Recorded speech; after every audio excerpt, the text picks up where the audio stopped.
it would be pretty embarrassing, I think, for the king should something like this get out. But what people don't understand is that there are people that have access to the things that are happening, that it gets out in a secretive way amongst this small elite of people, and people talk about it. We're going to get to the latest in Prince Harry's developing meltdown in just one moment. But first, Meghan Markle, wow. As ever, the relaunch was a bigger disaster than anyone could have envisaged. As Nancy Sidley put it, Meghan Markle looks extremely nervous today. It was hard for even her to get the lies out of her mouth. She's imploding. And there were just so many lies, by the way, with this concept of the fact that the relaunch was not based on the scarcity concept. Royal Daily Tea wrote, I was there a few minutes early for Meghan Markle's launch. Her store went live 3 minutes later. As you can see, her new honey was never available to buy. It says sold out literally as her store went live. I thought it was the old honey that was never restocked, like her raspberry spread was also not restocked. So how does one sell out of a new product no one knows or expects the minute the store goes live? This was in real time. And I have to be honest, I did watch the video that proved it was in real time. Now, the mainstream media, for some reason, are still lapping up this insanity. Chris Shipp, who is the compliant pro-Harry and Meghan, I mean, he's a propagandist for the Sussexes, let's be honest, posted, the Duchess of Sussex has also become a wine merchant.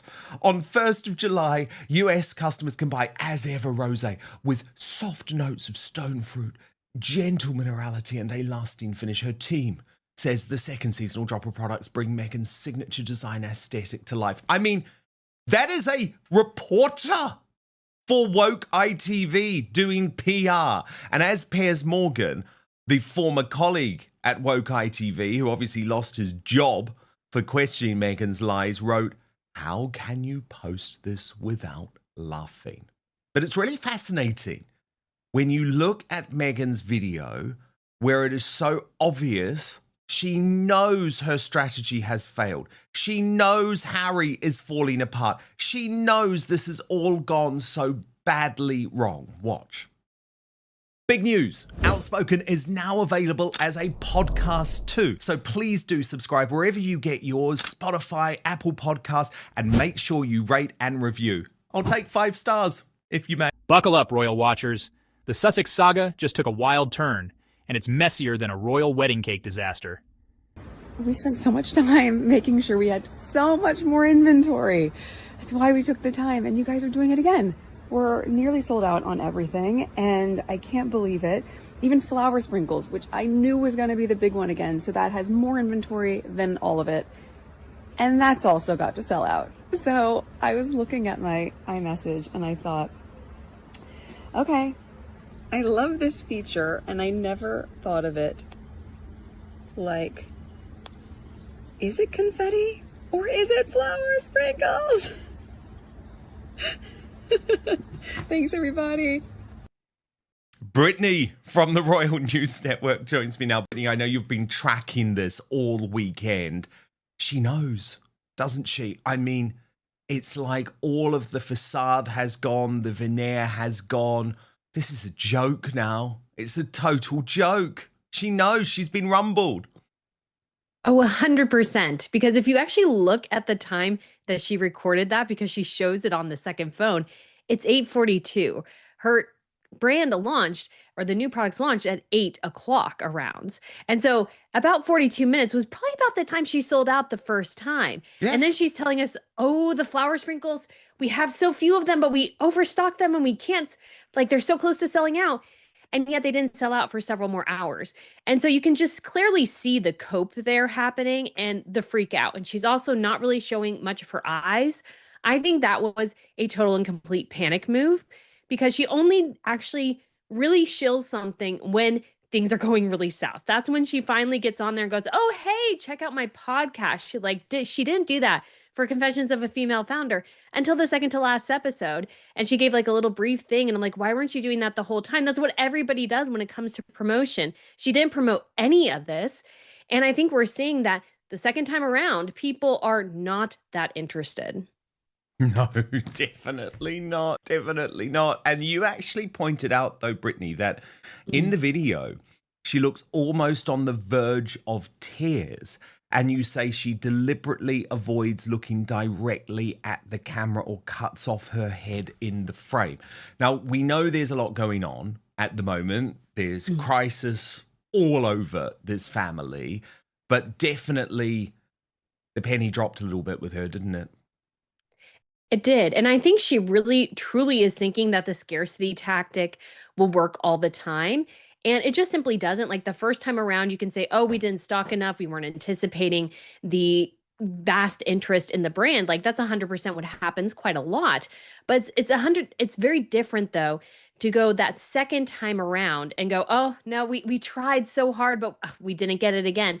That makes you look incompetent or just frankly kind of stupid. Like there's no other way to go about this. Competent business people will stock their brands correctly unless they have a particular reason that they'll share why they are not doing that. And Meghan, of course, just isn't doing that. And you can just tell right now, especially with this second launch, I think the interest wasn't even as high for the second launch, not just because it was the second, but because Meghan Markle didn't do anything. Because she's really at this point, her sole marketing drive is, I'm a duchess, so you should buy my stuff and make me more money. Like that is the sole reason as ever exists. And that's the sole way she's promoting it. She's not doing any of the hard work behind the scenes that you see Gwyneth Paltrow do on her Instagram. She shares a lot about the Goop stuff you should buy. And Meghan Markle hasn't done anything. I don't even know if I've seen her hold an apricot or talk about them at all. And then she's selling them. And it's like, you can't do that in this media savvy era. And so she just completely 100% botched this. And we saw this in the very, very, I think, slow sell out of her brand this time around. Now, it was still several hours, but I'm still not convinced that she stocked it all that well. No, and also, Brittany, what's happened to the strategy? Like, how can you go on the last episode of Confessions of a Female Founder, probably last ever, let's be honest, she's admitted that now, with Tina Knowles, she's admitted, and say, I'm not going to do the scarcity strategy anymore. That is unfair on customers. That's been a disaster. Then say you're not going to be launching anything for the rest of the year. Then go and sit down with Emma Grede and totally reverse ferret. The whole thing is a mess, and she must think we are stupid. Oh, she 100% does. But yes, this is absolute brand chaos. It's nonsensical. Like I'm all for being interested and like seeing where the brand goes and stuff like that. And I would suggest to Meghan, like she should think of her like biggest strategy almost is to turn her critics into her fans of her brand. That's what she should be doing if she's a competent businesswoman.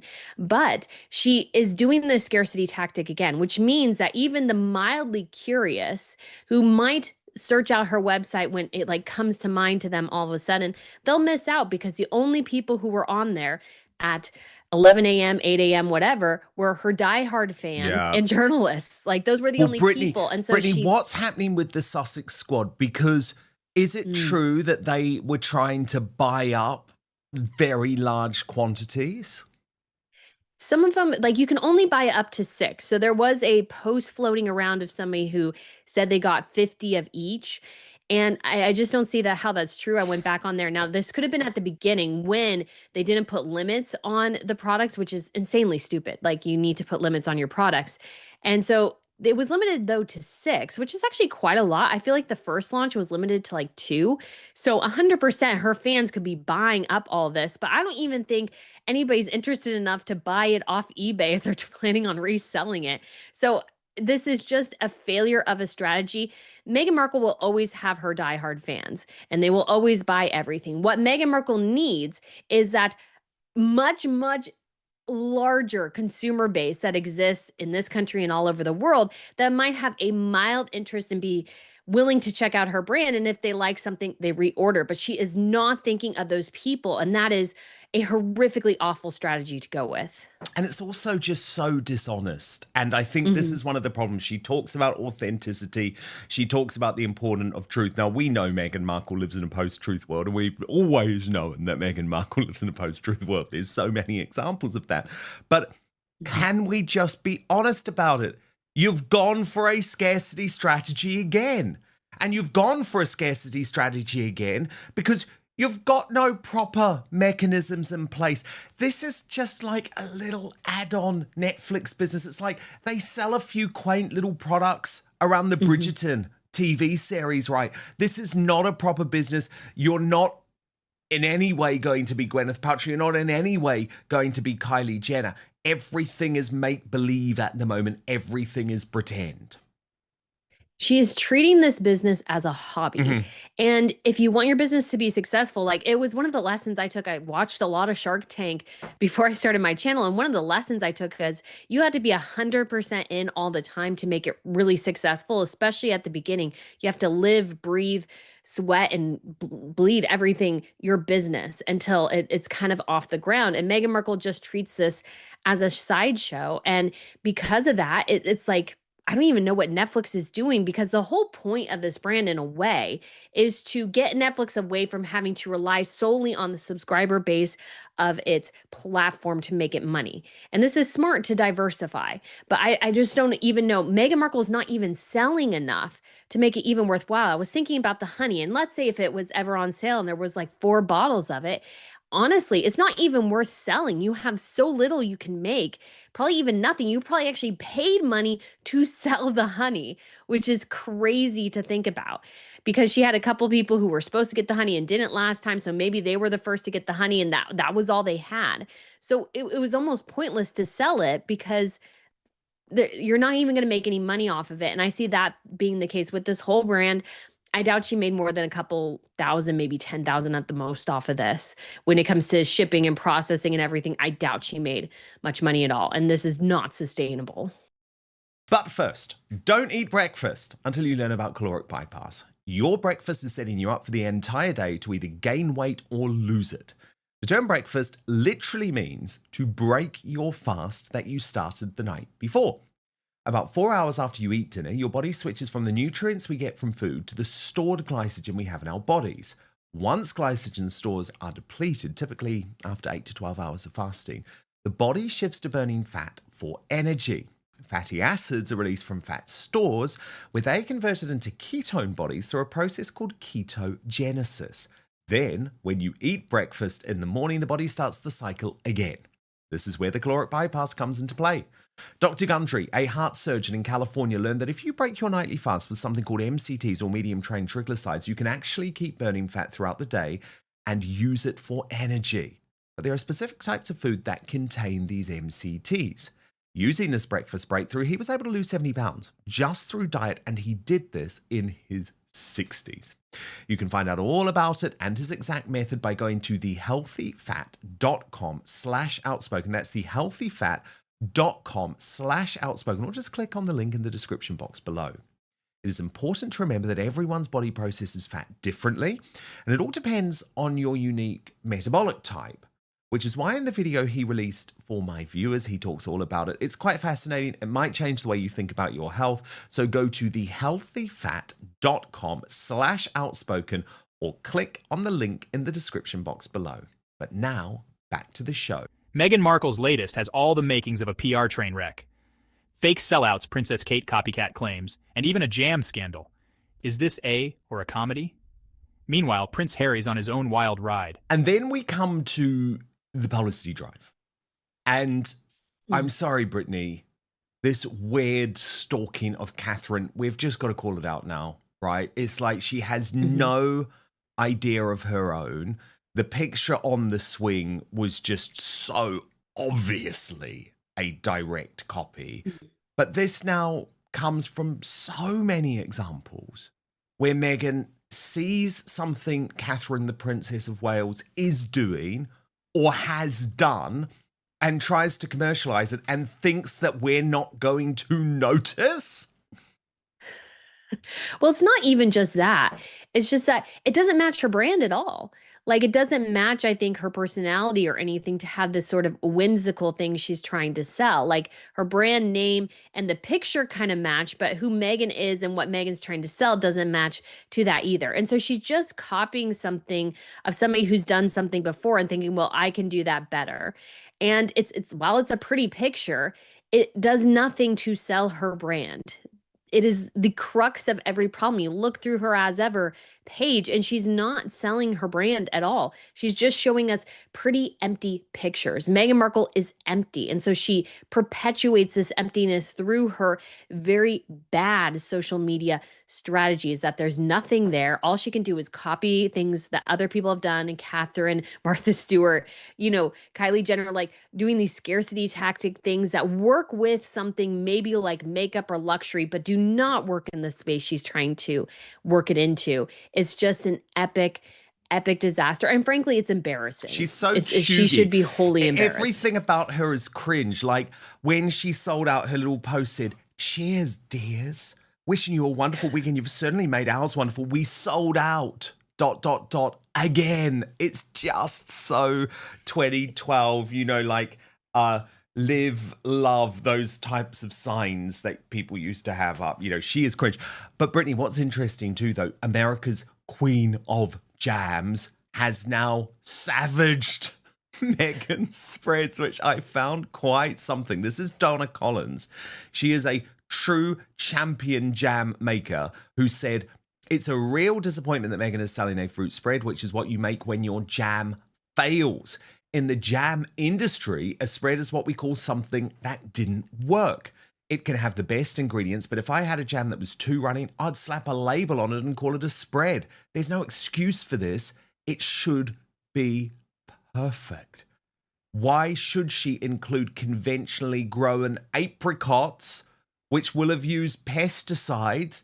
And why is she using pectin, which is a gelling agent, unless it's because her spread was too runny?" So she's been called out now, Brittany, by America's Queen of Jams.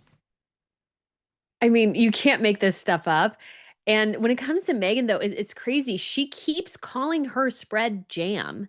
It's in all interviews, she never calls it spread. And this jam expert is 100% to call it out. It's like, it's sort of something that happens when the jam doesn't work. Then you call it spread and slap a label on it. And so Meghan is doing that. And she can't even accept the fact that she's not making jam. She's making spread. And you got to wonder, what was she feeding her friends for so long? Because she says, oh, they loved it. I was like, so they all loved runny jam? I don't know what the heck is going on, but Meghan, in order to sell her brand, like one of the things she has to do is actually know what her brand is. It's unfathomable to me that she keeps making spread and yet calls it jam. It just shows how disconnected Meghan is from her brand and how little she really cares about it, because she could, put her name on spread, but no, that's not what she's doing. She keeps calling it jam. Now, lots of fears about Prince Harry. And I reported what I knew on Saturday, which is that the guy is not in a good place. I mean, we've known he's not in a good place for a long time, Brittany. He looks like he's lost the will to live. He looks totally vacant when he's given public speeches, as if he's giving up. There was, of course, that infamous doorbell picture where it really did look as if he was on the hunt for something illicit in central London. And there are growing concerns that perhaps he is back to abusing drugs in some way. Now, of course, drugs are legal, or some drugs are legal in California, but he has admitted to illegal drug use as well in the past. Well, our friend P. Diner, who will be here on Wednesday, has revealed more about what she knows in terms of Prince Harry's crisis, meltdown, breakdown, however you want to call it, in a brand new video yesterday. Watch this. It would be pretty embarrassing, I think, for the king should something like this get out. But what people don't understand is that there are people that have access to the things that are happening, that it gets out in a secretive way amongst this small elite of people, and people talk about it. And so a source has reached out, and I've been privy from 2 separate sources of some information that I glean to be real and to be true, because it makes sense. Let's just go back to the history of what we do know about Harry. Okay, we do know that Harry's been very vocal about his alcohol and his drug use, and how he uses drugs to mask his anxieties and his past grief with the death of his mother. We know that he talked about in his book Spare how he relied on alcohol and drugs to mask how he felt amid panic attacks after his mom's death. When he said, Harry's words, he was willing to drink, he was willing to take drugs, he was willing to try and do things that made him feel like he was actually feeling. He didn't like feeling the way he felt. And that's generally what happens with people who don't want to feel the pain when people have trauma. They want to take these drugs to mask the feeling of life's realities. And P. Diner did have more on this. Watch. There's a history there. There's a history of Harry not being able to cope with life in general. And he has even said, even with that show, The Me You Can't See, he's even said that he was willing to try and do things that made him feel less like he was feeling. And then he also went on to credit Meghan for helping him to seek therapy. Very interesting for a woman who couldn't find therapy to help her with her own thoughts of harming herself. But she was somehow able to really help Harry get the help he needed. Now, Paula M. has called out mainstream media journalists on this, the Royal Rota. And, you know, I talk a lot about the Royal Rota and how controlled they are. She posted, respected royal expert reporters who are still around bringing you the truth with their excellent sources sold you Prince Harry as a lovable, cheeky prince when they knew what a nasty piece of work he was. This documentary was released only 5 years ago in spite of being made over 20 years ago. So tell me again why these MSM royal experts would not cover up Harry's overdose or drug addiction and only claim he is melting down. So my take on this is quite a specific one, which is that journalists do have to be very careful when you're reporting on private health information in the United Kingdom. Obviously, Harry doesn't have that protection now that he is in the US. And unless TMZ has been got at, which is a possibility, I'm not ruling it out. They are part of the Murdoch Corporation and there are lots of negotiations going on behind the scenes there. But I find it highly surprising that TMZ would not have been tipped off. In saying that, it is very obvious this guy is not in a good place. You know, I've been reporting that for some time. And the picture in London showed that this is not a man who has his wits about him in a whole load of ways. So, Brittany, where do you stand on this, and where do you stand on reporting private medical details of members of the British royal family? Do they have a right to privacy?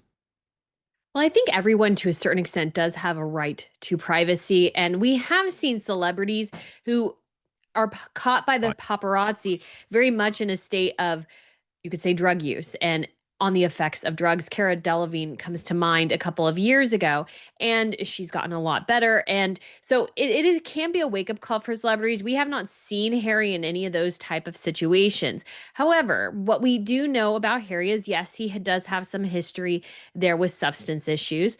But at the same time, you have to understand as well that he might just be, of course, there's a lot of emotional turmoil going on in his life. And I think there's a lot of confusion because I think he believed a lot of the BS Meghan was selling him. Now he knows at least some of it is not true. He's kind of floundering. He doesn't have a job. He doesn't have a purpose. He's no longer close with his family. He doesn't have a relationship with his father. And in some interviews, you get the sense that the guy doesn't even know why. He's still somewhat confused about the breakdown of everything. And so Could he lean on some substances to help him? Perhaps, but I'm very hesitant to go in that direction. We can make logical deductions, like when it came to Catherine's surgery, I deduced that was probably pretty major before she confirmed that, because obviously if you're in the hospital for 2 weeks, it's pretty major surgery. But beyond that, I try to really stay away from those type of things, just because, yeah, you don't want anybody getting too, everybody has a right to privacy. If they haven't revealed that beyond just a couple of things where you can kind of logically deduce to a certain direction, I'm very hesitant to go down that path. What was interesting is that P. Diner also suspects that it's possible King Charles is still funding Harry in some way. But again, any of that would be done via his personal wealth, certainly not from public money. However, I know that Charles is so paranoid about having to give Harry money. I just don't think they are in that place at the moment. But of course, is Charles concerned about the health of his youngest son?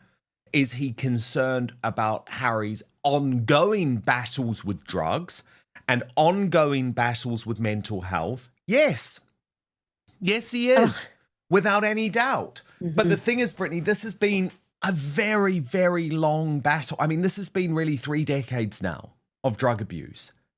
And at some point, even for a father like King Charles, who does care a lot, you do sort of have to accept, well, this is in your hands now, son. Yes. And that, I think, when it comes to the finances, like the only thing post-Mexit that I think Charles might have helped Harry and Meghan with is paying off the renovations to Frogmore Cottage. I think that's why it was so easy for him to kick them out, is because he's the one who paid for those renovations to kind of settle the bill and so that they could move on. I don't think Charles is financially supporting them, but is he worried about his son? Of course he should be. He's a father. He should be worried about his son. And I think Harry is in a very fragile state. We see this displayed, especially in that BBC interview, the paranoia, the delusions, and all these sorts of things, I think, play a huge role in Prince Harry's life. And as Charles is a father, he should be concerned. But at the same time, his son is in his 40s now. His son has to be the ones to make the decisions, because part of the problem, I think you could say, for Harry is that his father, the Crown, has been cleaning up his messes for decades.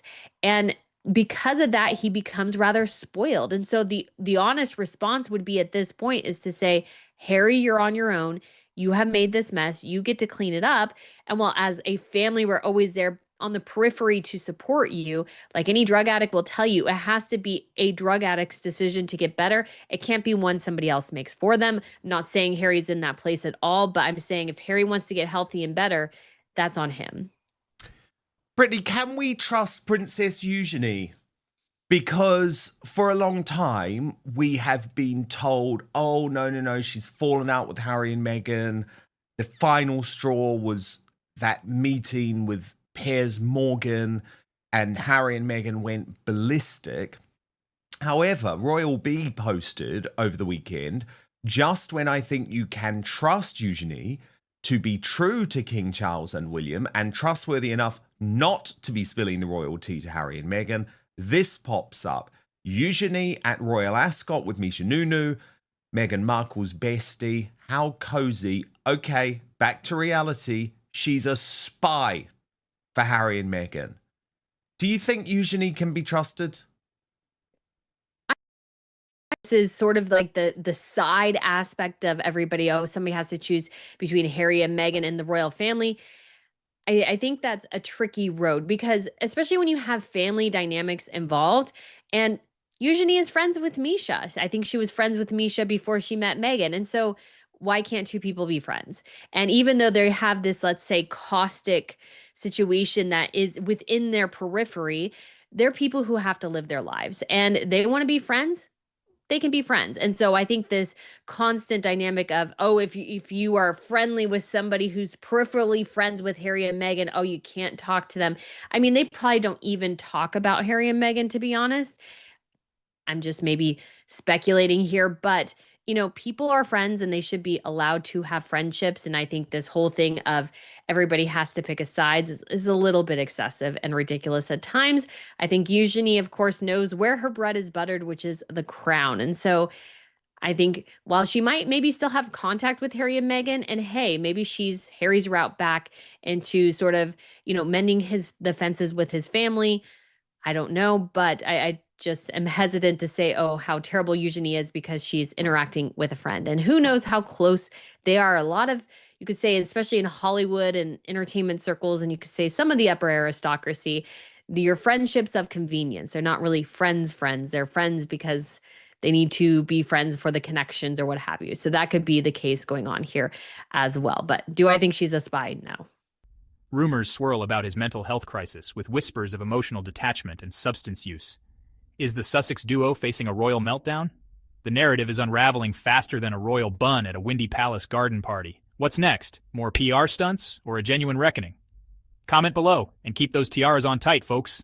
Until next time, stay sharp and stay tuned.